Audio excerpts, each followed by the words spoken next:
And here we are. I'm in the house. I'm in the house with Tina House, right? I've heard that many times. Hi, Karyn. How are you? Good. Well, that's your Twitter handle, isn't it? Yes, it is. Yes.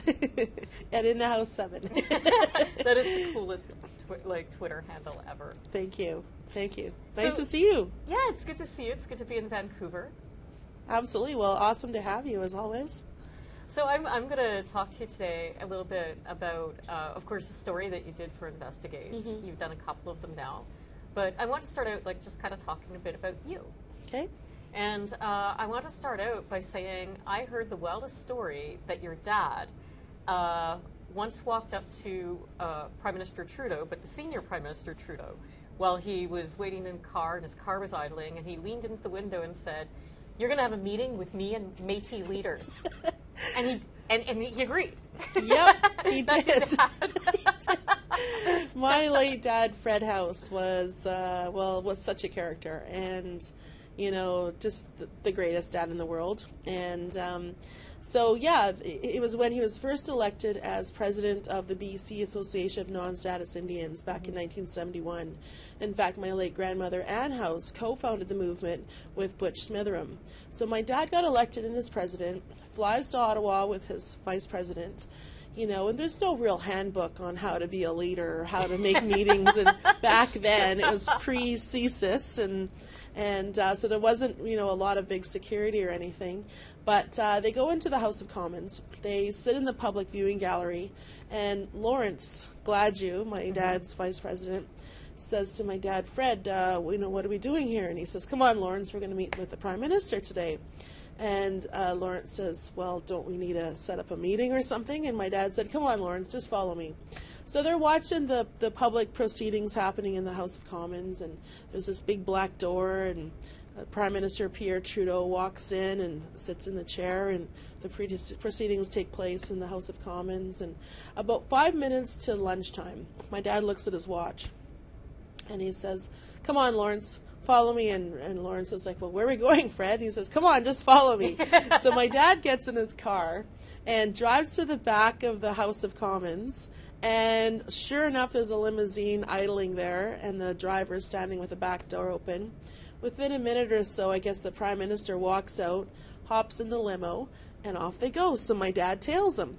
So they get to the top of Parliament Hill. Oh my God, car chase. Yeah, literally. They get to this stoplight on the top of Parliament Hill somewhere, and the light goes to yellow. So my dad pulls up, puts the car in park, and says, "Lawrence, I'll be right back."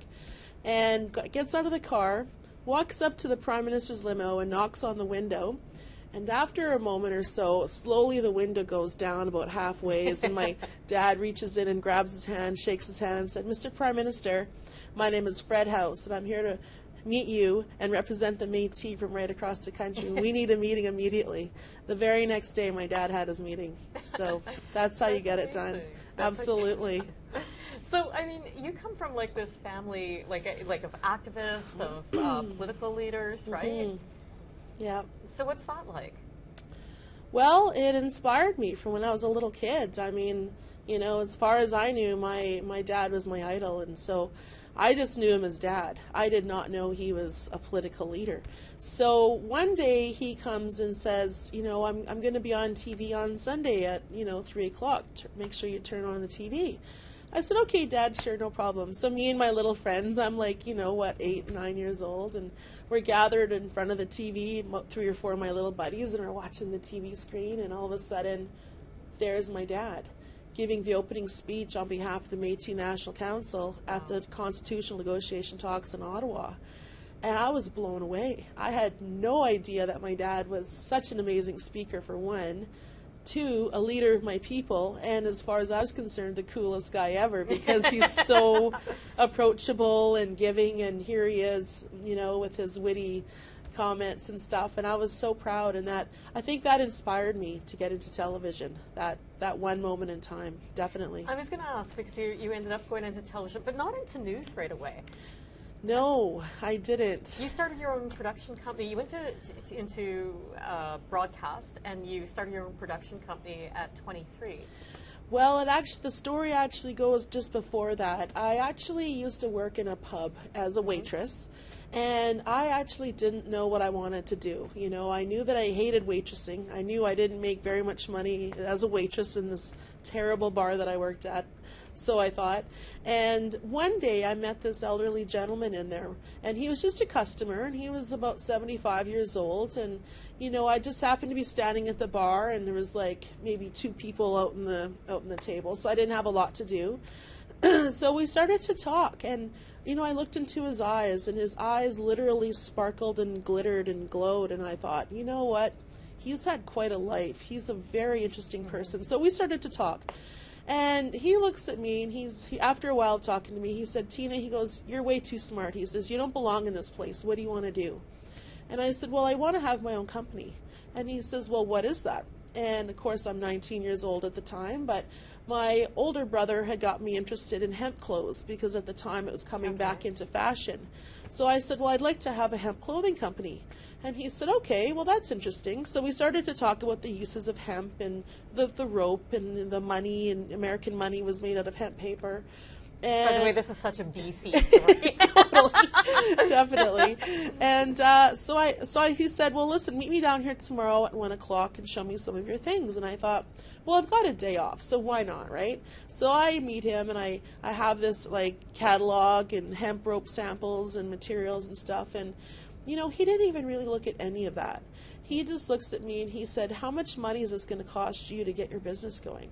And I'm like, money? I haven't even thought about money. It's just like a little idea. Yeah, I'm 19. Like, yeah, I don't even know if I could actually, I don't know if I could like do this. And he said, listen, he said, my grandmother taught me something a long time ago. When you give, it always comes back to you. Mm-hmm. He pulled out a checkbook and wrote me out a check for $1,000. And he said, I want you to invest this into your company and pay me back when you make some money. And of course, me being, you know, pretty street smart, I'm like, yeah, thanks, but no thanks. I'm not interested in your money. Yeah. And he said, no monkey business, dear. He says, listen, take this money, pay me back when you make some money, but most importantly, return this favor when you're my age for somebody else. And I just was speechless. I didn't know what to do. I didn't know what to say. I took the check. I held on to it for a few days, and you know, little did I know that I was about to be fired from this bar job that I hated anyways. But it was like a blessing in disguise, because I probably never would have quit. Because we're not, you know, raised to say you're an entrepreneur now. You can actually make your own money. You can actually start your own business if you want to. So I had no idea. I thought you had to work at a job, make your little paycheck, pay your rent, and just get by. And you're kind of stuck in that, you know, way of thinking. So I made some money. I bought a bunch of stuff, brought it up here, and then I remained friends with this elderly gentleman, Alex McCallum, the late Alex McCallum. And I would go to his house, have a cup of tea with him, and just listen to his stories, because he had the most incredible life. And he would tell me about his career. Mm-hmm. I didn't know this, but he was actually the very first talent agent and casting director in Vancouver. Oh, really? Yes, and I was so blown away by his stories. I was like, wow, here's somebody that I can actually sit across from, get to know, and it was like, well, he did it, so I can do something. So that's how it started for me. I was inspired. And, of course, my cousin Dakota House from north of 60.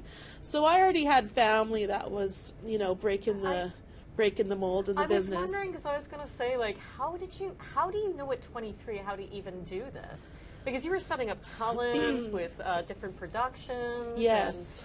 Yeah. Well, it's a funny story, actually. So I had a friend who was doing extra work. And I thought, well, I could do that. So that's where I'm going to start. So I got a hold of his agent, you know, paid her the $50, and you know, went in and got my picture taken. I was probably on about maybe 6 or 7 different movies and TV shows during that 6 months. You did X-Files? Yes, X-Files and Poltergeist? Yes, Poltergeist. Yes, exactly. All these crazy, funny shows, and we had a hilarious time. Like, For instance, there's one scene in this movie where my friend and I are in as extras in this movie, and she's pointing like this and her mouth's open, and I'm busy clapping like this, like that was my big starring role as I'm the clapper. It was so funny. But the camera just kind of panned and stopped on us for a minute, and I'm busy clapping, and she's pointing. Is that how you were in the credits? Yeah. Clapper? Yeah, the pointer and the clapper. So it was really funny. But, you know, sitting there on those movie sets, I started to pay attention to the crew. Mm-hmm. And I thought, you know what, I can do something. I want to do something besides just sit here and, you know, act like an extra. So I thought, okay, that's it. I'm going to change my life.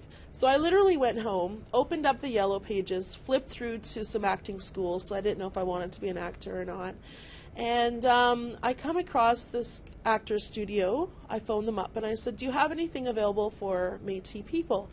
And he says, well, not specifically, but, you know, there is a talent agency that represents First Nations talent. And I said, oh, okay, perfect.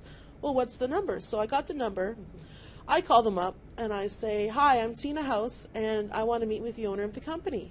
And they said, okay, just a minute. And they put the phone down and they come back. Are you related to Dakota House? I said, yes. Put the phone down. I'm waiting. They come back and they're like, okay, the owner will meet with you tomorrow at 1 o'clock. I said, perfect. So I go down to this talent agency. I don't know what to expect. And I'm sitting in her office, the talent agent, sitting in her office, and she gives me the spiel about what they do at this agency for like 5 minutes. And it sounds really cool. So she says to me, now what do you want to do? And I looked her right in the eye and I said, I want to do your job. And she laughs and she said, you want to be an agent? And I said, yes. And she said, well, are you familiar with office equipment? I said, well, not really, but I can learn. I'm a very quick learner and I'm great with people. And I was telling her about all the things I could do, not so much of what I couldn't do. And she said, okay, well, thanks for coming in. It was really nice to meet you. And I was like, okay, thanks so much. You know, see you later. She calls me within the next hour when I got home. She says, Tina, I was so impressed with your approach that I'd like to hire you as our admin assistant. Would you start on Monday? It's just for the summer. I'm like, absolutely. So now I go work at this talent agency. And now I'm dealing with like the roster of 500 clients that we have. We have like headshots, resumes. There's a lot of admin work. There's a lot of stuff you need to keep updated on. And all the while that I'm working in the filing cabinet, I'm listening to the fax machine ringing with all of the breakdowns from all the TV shows and movies of the week and feature films and commercials that are shooting. I'm listening to the phone ringing and I'm hearing the other agents in the office as they're lining up auditions and talking to their talents. And I'm seeing people walk in that we represent that I'm like, hey, I know you. You are just on this movie and you're 5'10" and you have all these special skills. So I was like learning everything about these people with learning the filing cabinet, but I have a very good memory for facts and people. And within 2 weeks, I advanced up to being the kids agent because he left. He quit. So I was left with all these kids. So now I've got to send all these kids out to all these different TV commercials. And I took it upon myself to personally meet with every one of the kids and the parents first. Well, I'm finding that we have baby pictures of these kids, but now they're like 5, 6 years old and walking and talking. So I had to revamp all new headshots, resumes, you name it. And, you know, it was a lot of fun, you know, back then. And I learned very quickly that, you know, it really takes a lot of confidence to get to a lot of places. And this is what I tried to teach my clients. So my little kids weren't booking any auditions. So I tried to think, okay, well, what can I do to help them? So on my weekends off, I would go in with just some blank scripts, and I would say, okay, we're going to pretend I'm the casting director, and you're going to walk in here like you're going to come and audition for me. Right. So these little kids would walk in with their head down and kind of dragging their feet and really shy and kind of a weak little handshake. And I'm like, nope, you got to do it again. You got to walk in here, eye contact, lots of confidence. Give me all you got, stand on that mark, look in the camera, do the slate, lots of smiling, lots of confidence. So these kids would get it. And you know, the more I did this, the more we booked. We started booking almost 9 out of 10 jobs. I can believe it, yeah, because you're really teaching them. Totally. I have to ask though, Yeah. so you go from, you have like this background in the production, how do you end up in news? Oh man, that's I've always been interested in storytelling. I Yeah. think that I think it's the thread that connects the world. I think that there's a real opportunity to share success stories, especially about our own people, with a broader audience. So I mean, it's a big leap, but I don't think that people that know me from where I started, I don't think they're surprised that I am where I am today. I've always had that drive. I've always had that ability to kind of see my future and know where I want to land. And I made a name for myself as a young entrepreneur. So I eventually left the agency. I ended up becoming a full agent for 2 years. I left the agency, started up my own company called House of Talent. And House of Talent did really well. I was very busy. I was still casting people. I was starting to learn that production was essential in terms of getting my talent on camera. So I literally picked up a home video camera that I borrowed from a friend, started filming my little cats at home and making little home videos, dressing them up and making home videos. And I'd stay up all night and teach myself how to edit with the iMovie on my Mac. And then I started public speaking and just getting out there. And then the next thing you know, I'm taking myself down to Los Angeles, and I'm going to all the big award shows down there. And now I'm bringing my camera, and now I'm shooting things, and now I'm getting experience with interviewing people because I was interested in their lives of how they got to where they are. So, there I am on the red carpet in Los Angeles at the First Americans in the Arts Awards, which is like the Native Oscars. I would go down to the American Indian Film Festival in San Francisco and surround myself with all these people that were doing incredible things. So, it wasn't a hard leap for me to go from there to where I am now. And in fact, APTN sort of found me. I was sort of high profile, I guess you could say, as a young entrepreneur back then, and the meeting of the minds, and it just worked out beautifully. And here I am 11 years later in Vancouver as the video journalist for BC. Well, we should talk a little bit about the piece that's going to Yes, play. yes. So this is a serious piece. It's about your cousin, Yeah.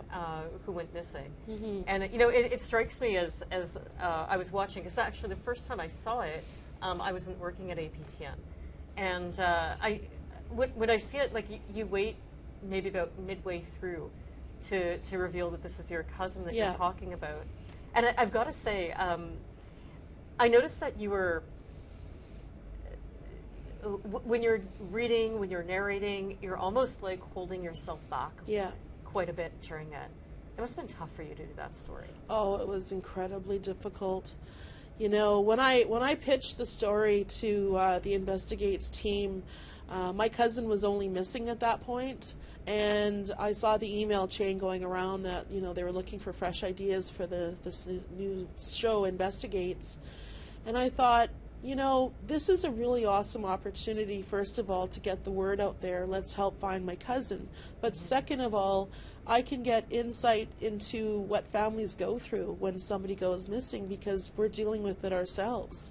Yeah. And, it was incredibly difficult, but I made the pitch, and at first they said, okay, we'll let you do it, but you can only do the first 10 minutes. We've brought on another reporter to do the national part of it. If you're okay with that, then we can proceed. And I said, absolutely, I'll take whatever you give me. And so I poured my heart and soul into that first 10 minutes, and I really, dug really deep within myself, I think, and I think it really shows with some of those stand-ups that I do within that story, because I shot them all in one day, and they're all one takes. Normally, I don't even do that. I'm pretty picky. I stop, I look at the tape, I think, okay, do I want that? Do I want to reshoot that? But that day, I can see it in my own eyes. It's like there's like a fire burning within my eyes, because there's so much emotion that was going on at the time. Unfortunately, her body was found just a few days after that I made the pitch. Her body was found in a park in Grand Prairie, Alberta. And I was really hurt by the fact that we've now lost her. There's no hope that she's still alive. And I was talking to my friend about this over the phone. I said, I'm heading up to Grand Prairie, Alberta, and I was telling her about the story that I was about to do. And it was like a vision came to me, and right away I'm like, we need to have a ceremony. We need to do this ceremony for her to help release her spirit.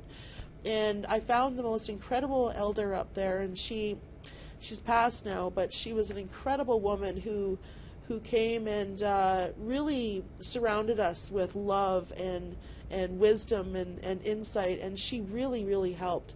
So we went to the park. She allowed me to film it. And after we were done filming, and of course after I put the camera away, it was raining a little bit, and this beautiful rainbow come out, and the sun was shining right through it, and it was like a sign. And then this little wind blew, and everybody that was there could feel, Alicia, and her spirit was now lifted, and it was a beautiful moment. So it was an incredible experience. I thought, okay, what can I do better for this project but to share what a real family is going through? So I sent that first cut to Paul Barnsley in Winnipeg and the rest of the team there, and Paul sends me an email back, and he said, okay, I just got back from a little walk. I had to go collect myself after watching your piece because you've just set the bar so high. He said, I've now canceled the other reporter, and I'm giving you the whole half hour. You have now, another 14 minutes to do the national stuff. And I got right to work right away. I thought, at the time, the government considered that there was 520 missing women. Obviously we knew that there was more, but this is the official number that the government came out with. So I said to Paul, in a production meeting, I said, Paul, how can we show how many people that looks like? Because to me, that's a lot of people. I said, can I show all their pictures on a wall? Can I show like the number of people on a wall so it looks like how many people there actually is missing or murdered? And he said, no. He goes, I would just have 520 people come and meet me. And I'm like, okay, I'll do it. I got on my Facebook. I set up an event page, and I had 520 women come dressed in black. And they met me at Crab Beach at the Crab Memorial Park, the big rock memorial there. And we lit 520 tea lights. And it was the most incredibly powerful moment ever in my whole entire life to witness that strength and resiliency from the grandmothers and the young women and the daughters and the sisters and the aunties that all came there to support this. And then it took a life of its own. They actually decided amongst themselves that they were going to go to Main and Hastings and shut down traffic. So now that's part of this movement too. And so there's a lot of key moments in this piece that came together on their own very beautifully, but I think that it was meant to be. Well, and that agency that comes up like really in the second half of the piece there, it's so important because that really is the story of these families. Nobody was listening to them. The media wasn't listening to them. The police weren't listening to them. I mean, it repeats in your cousin's story, but it's the families pushing. Yes, absolutely. That got us where we are today. Definitely. And it's sad that we need to, scream louder than everybody else. We shouldn't have to shut down traffic in order for real investigations to start. We shouldn't have to just take the word of an investigator and say, yeah, we're working on it. Well, it's very clear that they weren't working on the case for my cousin. Because when my first cousin, Lana, it was her daughter, when Lana went in to report her daughter missing, she filed the report. The officer in Grand Prairie at the RCMP detachment there, he took the report and left it on his desk for the weekend, and he went away fishing. So it was never filed. So nobody was looking for her. My family was looking for her. They were, out putting out posters and, telling everybody. They had an ad running on the radio, like, if you've seen Elisa Zatelny, please call this number. And in fact, they were busy putting out flyers around town, and one of the other RCMP officers stops and says, well, what are you doing? And they said, well, we're looking for our niece. And he says, oh, give me some of those. I'll hand them out. So it's just a blatant, obvious, mistake that the RCMP just dropped the ball. And then in my piece, I got to interview the RCMP about this. And her story was not correct. So she was almost like a deer in the headlights looking as I asked her the tough questions of, why did it take you so long to look for Elisa? Yeah, she doesn't answer, and she says no, she can't talk about it, which is what you... That's right, yeah. She gives me the usual politician answer, which is kind of dancing around the real, issue. Are you hopeful, though? I am hopeful. I'm a little bit disheartened because it seems like we're continuing to report on cases of missing women and girls across Canada. But I think that the awareness is there. I think that, more eyes are on the investigators, more eyes are on the government to continue to do more.